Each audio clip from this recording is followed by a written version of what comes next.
ఒకరోజు ఒక చిన్న విత్తనం గాలిలో తేలుతూ మృదువైన నేలలో పడింది. సూర్యకాంతి కిరణాలు దానిపై ముద్దాడాయి. వాన కురిసింది, నేల తడిసింది. విత్తనం నిశ్శబ్దంగా ఉంది, ఓపికగా ఎదురుచూస్తూ. చిన్నగా నేల కదిలింది.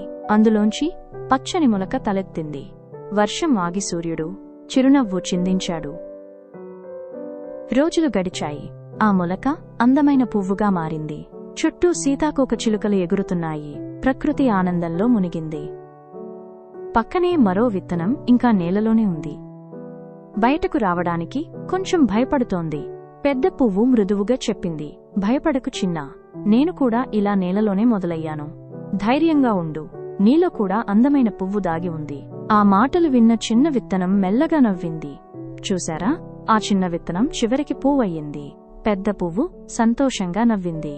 ధైర్యంగా ఉండి ప్రయత్నిస్తే ప్రతి విత్తనం ఒకరోజు పువ్వవుతుంది.